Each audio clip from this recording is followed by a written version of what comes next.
Section F, TR's square deal for labor. So when we're talking about a square deal, we're talking about, fair and square, meaning kind of like a fair deal. And the square deal is the label we put to the reforms Roosevelt tries to get accomplished during his presidency. So, Theodore Roosevelt had, noticed that the public interest needed someone to defend it against these evil trusts. So Theodore Roosevelt kind of appoints himself, defender of the public interest. And his square deal really, you can kind of categorize it into three different parts, kind of three C's. The three C's are control of the corporations, consumer protection, and conservation of natural resources. All right, we'll actually be spending a section talking about each one of those. For example, control of corporations, that'll be in Section G, consumer protection, Section H, and conservation of natural resources will be Section I. All right, so we're talking about TR. He is the president, of course, after McKinley is assassinated. So in 1902, there's a big coal miners' strike in Pennsylvania. About 140,000 miners are on strike. And this is a big deal because America is very dependent on coal, especially in the winter. For example, some schools have to close down because schools don't have coal to heat the school. It's even starting to affect some hospitals. So Theodore Roosevelt decides, I'm going to take matters into my own hands. So he calls representatives of the strikers, the laborers, if you will, and he calls some of the mine owners into Washington, D.C., and he's going to have them, figure this out. What he finds is that he's very much annoyed by the fact that the miners, or not the miners, the mine owners, those who own the mines, are absolutely refusing to compromise at all. He was so mad, the quote here is, let me find it, he wanted to take them by the seat of their britches and chuck them out of the window. He was mad at them. So what he did, kind of thinking of his big stick policy again, using force, he said, hey, guess what, coal mine owners, if you do not compromise with these strikers, we are going to send in federal troops to start mining coal. Figure something out. And so they do. What they end up compromising with, the laborers, the actual miners, get a 10% bump in their pay. They also get a 9-hour workday, which is an hour less than it had been before. But they do concede to the fact that, no, we're not going to officially recognize these laborers as a union. So the compromise is made, thanks to TR. All right, so Theodore Roosevelt, seeing the growing conflict between capital and labor, has Congress create something called the Department of Commerce and Labor. And within this, they also create the Bureau of Corporations. And more or less, this Bureau of Corporations said that the government could get involved with any business that is involved in interstate commerce. So this is kind of baby steps. This is the first step towards really the federal government getting involved in these trusts. All right. Section G, TR corrals the corporations. So we're talking about one of the three C's of the square deal, the control of corporations. All right, so really what we need to talk about first is the railroads, because the railroads really did need to be restrained. They were getting a little bit out of control, a lot of corruption in the railroads. So what TR does is he helps Congress, or he pushes through Congress, two key pieces of legislation that helps restrain some of the corruption within the railroads. First one we'll talk about is called the Elkins Act, 1903. And what it did is it placed heavy fines on railroads that gave rebates and shippers who accepted them. Remember, rebates are kind of a form of a bribe. Why they were bad was as follows, okay? Rebates were kind of under the table deals, saying that, hey, if you use our railroad company, we want your business.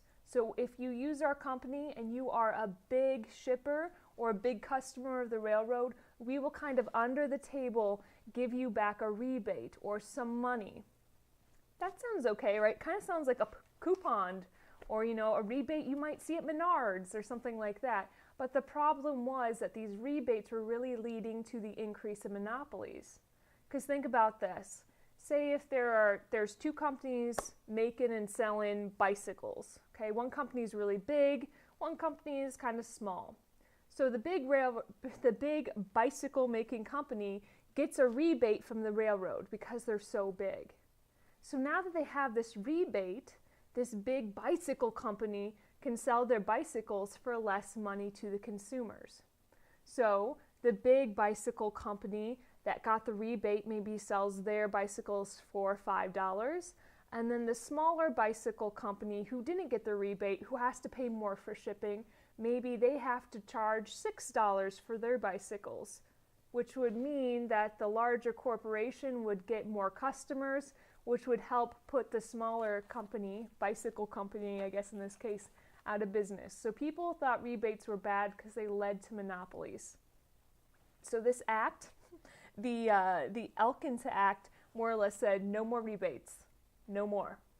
All right. Second Railroad Act legislation pushed through Congress is called the Hepburn Act of 1906. And what this is no more free passes, because free passes were often used as bribes. So the railroad company would give you a free pass in exchange for X, Y, and Z. So they said no more free passes because they reek of being a bribe. And also it gives more strength to the Interstate Commerce Commission that was created in 1887.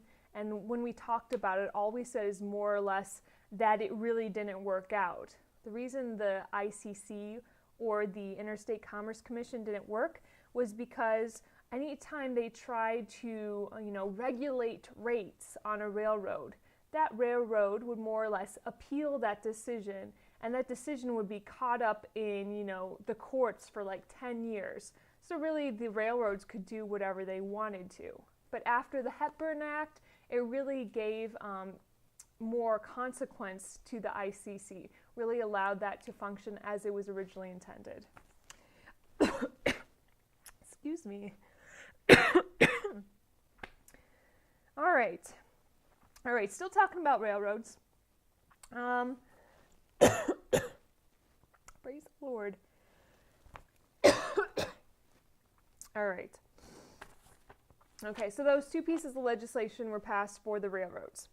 Okay, so something to keep in mind is Theodore Roosevelt made, distinguished between good trusts and bad trusts. He didn't think trusts were necessarily evil. He just thought some were better than others. Those bad trusts were very greedy, but the good trust, they had a concern for the public. They had a conscience. So he was really attacking what he considered to be the bad trusts. And the first trust he tried to break up was a railroad trust. It was called the Northern Securities Company. Northern Securities Company was a company organized by J.P. Morgan and a man by the name of James J. Hill. And this company more or less almost had a monopoly on the railroads kind of in the northwest corner of the United States. So Theodore Roosevelt labeled this a bad trust. So he sued this company, the Northern Securities Company, sued them under the Sherman Antitrust Act. So now that they're sued, of course, this company is going to appeal, and it gets to the Supreme Court. But the Supreme Court upholds Theodore Roosevelt. The Supreme Court said, yes, this is more or less monopoly, and the Supreme Court dissolves this big railroad trust in the Northwest. Like I mentioned its name, Northern Securities Company. All right. So we see a big shockwave starting being sent through Wall Street. They're like, what is this president doing? Why is he breaking up all the trusts? What happened to that laissez-faire, just let it go, let it be philosophy? Well, not here, not TR, not his square deal. Anyway, during TR's presidency, we'll actually see about 40 legal proceedings being against the trust. So TR will be suing about 40 different big trusts or big companies that he wanted to see break apart.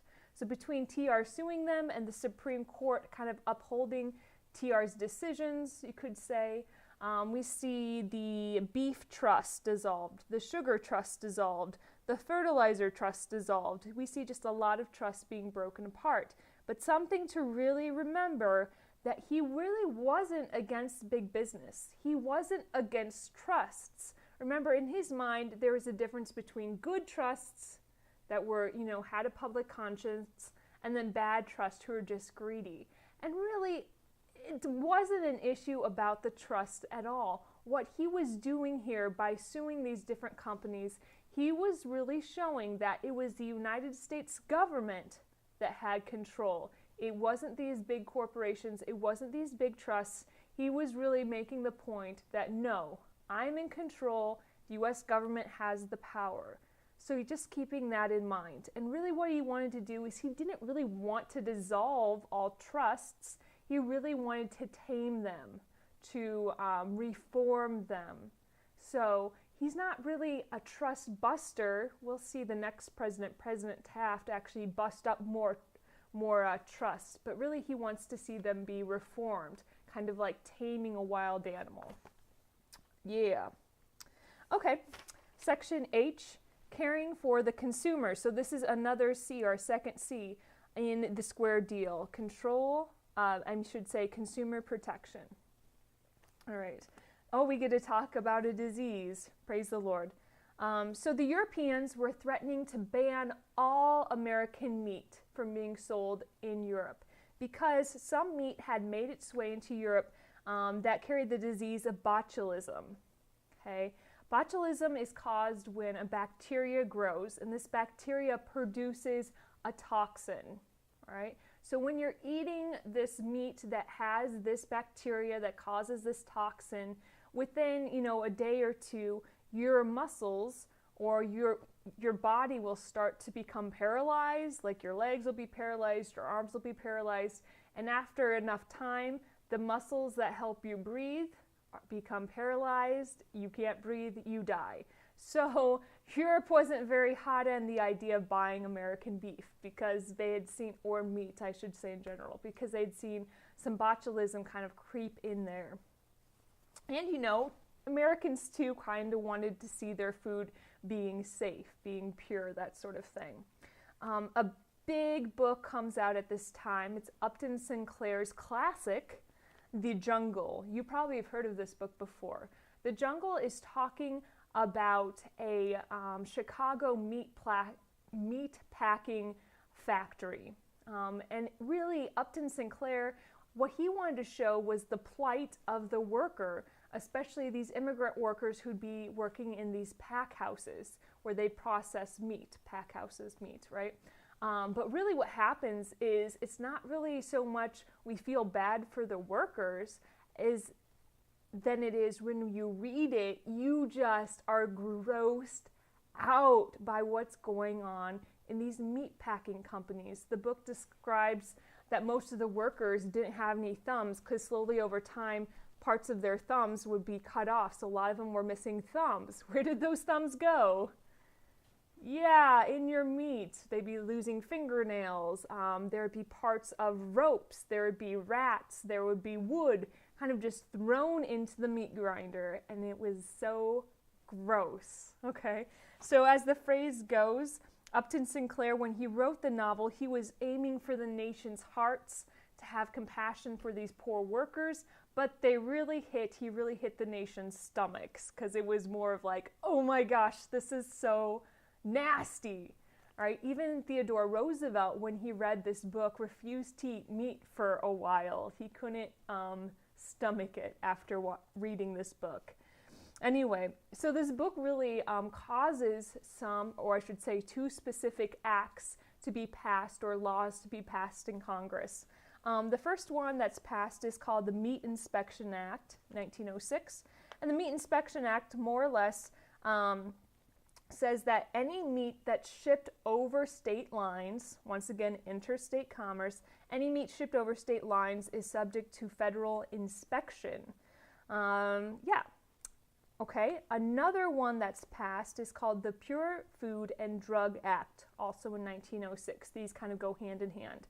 So the Pure Food and Drug Act, 1906, what it says is it requires all food and drugs to have a label saying exactly what's in it, and they have to make sure that what's on the label is what is actually in the, hamburger or in the bottle of medicine. So making sure everything has a label and that label actually is what is in the product.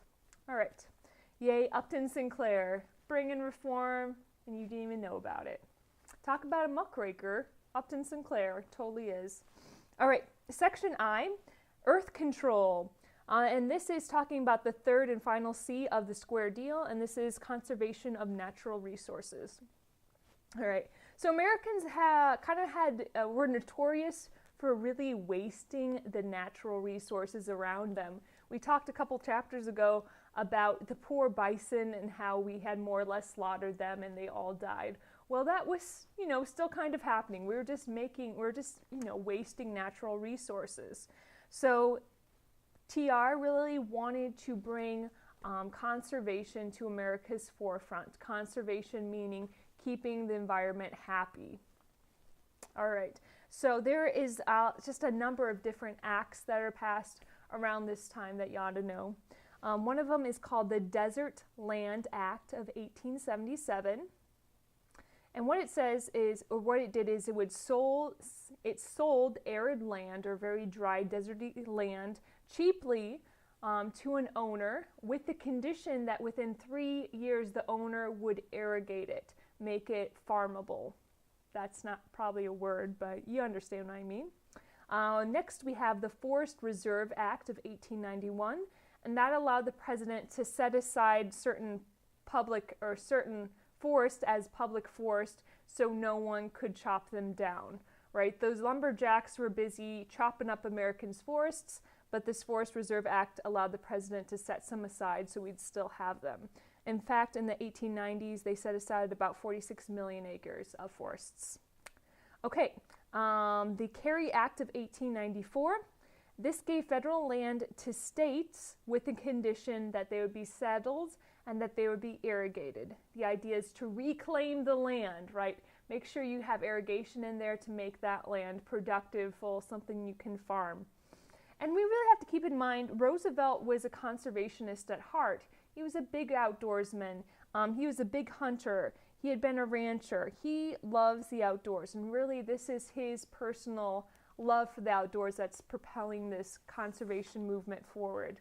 A notable person in the conservation movement was a guy by the name of Gifford Pinchot. Gifford Pinchot was actually a friend of Roosevelt, and he was the head of the Division of the Forestry, and he'll become important later on when we're talking about President Taft. So just for now, Gifford Pinchot, friend of TR, headed the Division of Forestry. All right. Another huge act that's passed, this is more like a landmark act, one you really ought to know. It's called the New Lands Act of 1902. And what it did, it has allowed the federal government to sell some of these western states or this western land, and they'd use that money to fund some irrigation projects. So once the land you became able to farm it because of the irrigation, then whoever's farming that land, that farmer would repay or give money back to the government because the government had installed more or less this irrigation. All right. So now the government has this money from the farmer. They use this money, the government uses this money to further another irrigation project. So is this kind of this cycle? It was a really good setup, a cycle that helped enable the government to really reclaim some of this western land. We see a lot of dams being built at this time for the purpose of irrigation.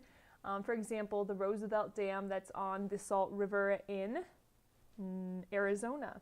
Yeah, so dozens of dams are being built, especially because of this New Lands Act. Yeah. Okay. So just in general, we're seeing by 1900 that about a fourth of all of the forests, or about 3/4 of all the forests that America originally had are gone. So we're down to about a fourth of our forests overall. Our friend TR, put about 125 million acres aside, so that's a good thing, okay? And just to be, that glowing example, in 1902, he actually banned all Christmas trees from the White House because he was a conservationist. Don't just cut down a tree so you can decorate it. That's not good. Okay, so really seeing his heart is for conservation. Let's see. And his conservationists, alongside the idea that now we're seeing the frontier kind of closing, which means the frontier is now being settled. So Americans are very kind of nostalgic for, for nature. A lot of people were living in cities, but they felt that their soul needed nature. And we see this kind of yearning for nature in Americans in a couple of different ways. One, the book by Jack London called The Call of the Wild, hugely popular at this time. It's about the Alaskan sled dog in the Yukon. So that's a really popular book. Also, we see the Boy Scouts of America really taking off at this time, allowing kind of those city kids an excuse to go out in nature. Other things we see, women start organizing a group called the Audubon Society. Audubon kind of, what they do would they try to save wilderness, kind of save wild birds. As an example of Americans' growing concern for nature. And also we see the Sierra Club, but this starts actually in 1892, so a little bit before this time. And they really want to preserve the wilderness of the West. They want to preserve the wild, wild West, that landscape. We do see a big defeat for these conservationists at the time, and what it is the federal government let San Francisco, the city of San Francisco, kind of build a dam in Yosemite, I can't say that word, but you know what I mean, in this park in the Hetch Hetchy Valley. So San Francisco is building a dam in the Hetch Hetchy Valley, and this really highlights kind of a division we see within the conservationists. We have some people who are saying this is absolutely horrible. There's no reason that we should be building a dam in this, temple of nature. Okay. On the other side, there's a group of conservationists that say, okay, yes, we want to preserve nature, but that doesn't mean we can't use it. And that's kind of the side Roosevelt's on. And that's the idea of kind of a multi-use conservation. The idea that you can protect the wilderness without shutting it off completely to human use. All right. Yep.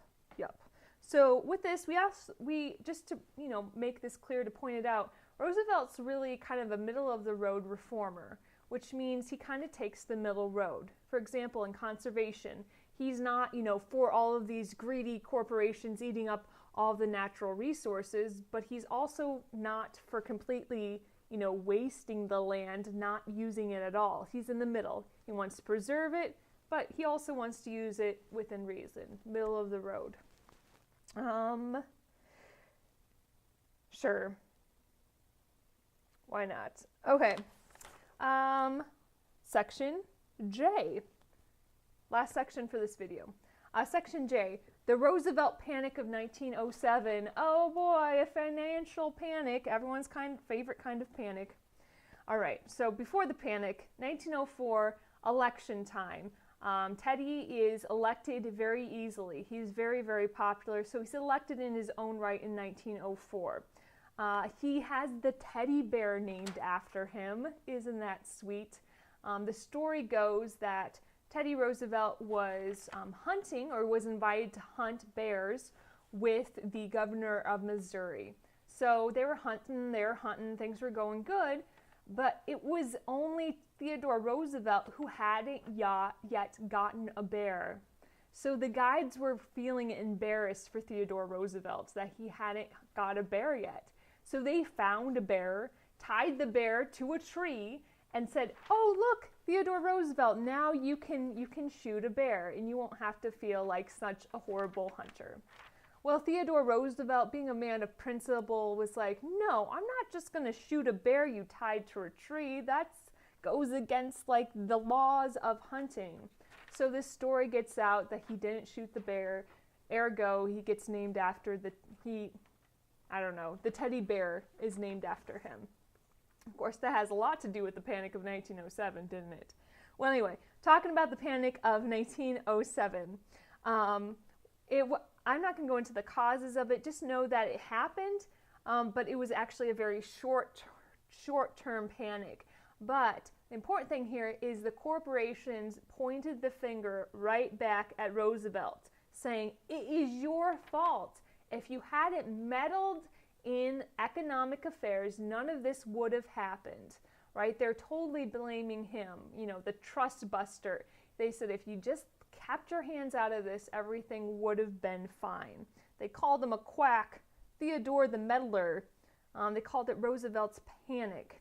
So as a fruit of this panic, one, they blamed Roosevelt, but two, Congress passes something called the Aldrich Ferland, that's how you say it, sure, Ferland Act. Aldrich Ferland Act, what it was is it allowed banks to issue currency in the case, or I should say extra currency in the case of an emergency. And really the fruit of this is it really paves the way, or you could say it's the roots of the Federal Reserve Act, which is much more important, that happens in 1913. All right, and with this, we're done with the video.